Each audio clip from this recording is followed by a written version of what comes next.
আসসালামু আলাইকুম রহমতুল্লাহ। প্রিয় মুসলিম ভাই ও বোনেরা, এই ভিডিও থেকে জানতে পারবেন পুরুষের ধ্বংসের 8টি কারণ। যে 8টি কারণে পুরুষেরা ধ্বংস হয়ে যায়, যে 8টি কাজ পুরুষদের জন্য করা সম্পূর্ণ হারাম, যে 8টি কাজ পুরুষকে জাহান্নামের দিকে ঠেলে দেয়। কিন্তু আজব ব্যাপার হলো কি জানেন, বর্তমান মুসলিম পুরুষদের মাঝে এই 8টি খারাপ গুণ বেশি দেখা যায়। চলুন তাহলে জেনে আসি পুরুষের ধ্বংসের সে 8টি কারণ কি। 1. নেশায় আসক্তি, যেমন সিগারেট, মদ, জুয়া ইত্যাদি। পবিত্র কোরআনে আল্লাহ তাআলা সূরা নিসার 29 নম্বর আয়াতে বলেছেন, তোমরা নিজেদের হত্যা করো না। এখন সেটা হতে পারে আপনার মুসলিম কোনো ভাইকে হত্যা করা বা আপনি নিজেকে হত্যা করা।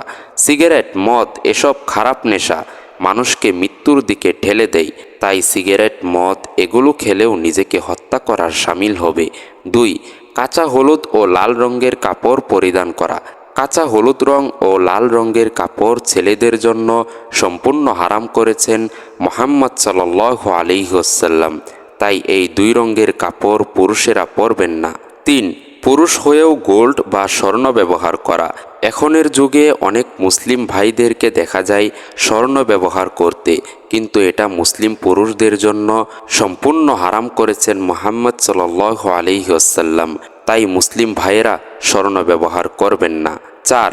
যেসব পুরুষ নারীদের সাজগোজ অনুকরণ করে, নাক কান ফোরানো বা মেয়েদের পোশাক পরা, মানে যে কোনোভাবে মেয়েদেরকে ফলো করা, মহিলাদের চালচলন অনুকরণ করা পুরুষদের জন্য রাসূল সাল্লাল্লাহু আলাইহি ওয়াসাল্লামের অভিশাপ। রাসূল সাল্লাল্লাহু আলাইহি ওয়াসাল্লাম ওইসব পুরুষকে অভিশাপ দিয়েছেন যারা মেয়েদের মতো সাজগোজ করে। 5. সিল্কের পোশাক বা রেশম পোশাক পরিধান করা পুরুষদের জন্য রাসূল সাল্লাল্লাহু আলাইহি ওয়াসাল্লাম সম্পূর্ণ হারাম করেছেন। 6. পুরুষের টাকনুর নিচে প্যান্ট পরা। রাসূলুল্লাহ সাল্লাল্লাহু আলাইহি ওয়াসাল্লাম পুরুষদের টাকনুর নিচে কাপড় পরা হারাম করেছেন এবং বলেছেন, টাকনুর নিচে কাপড় পরা এটা জাহান্নামী পুরুষের লক্ষণ। 7.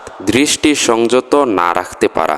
গান বাজনা শোনা, মিউজিকের সাথে লিপ্ত থাকা, হারাম করা জিনিসের দিকে দৃষ্টি দেওয়া, হারাম করা জিনিস শোনা ইত্যাদি।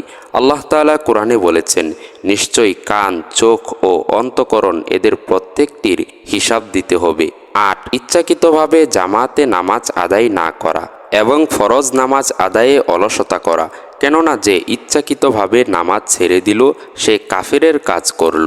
এখন আপনি ভাবুন, আপনি কি এখনো মুসলিম আছেন, না এই হাদিস হিসেবে আপনি কাফের হয়ে গেছেন? এই হলো পুরুষের ধ্বংসের 8টি কারণ, যে 8টি কারণ আপনাকে জাহান্নামের দিকে ঠেলে দিবে। অবাক করা বিষয় হলো কি জানেন, এই 8টি কাজকে আমরা কোনো পাপই মনে করি না, কিন্তু এগুলো অনেক বড় পাপ, যে পাপ আপনাকে জাহান্নামে নেওয়ার জন্য যথেষ্ট।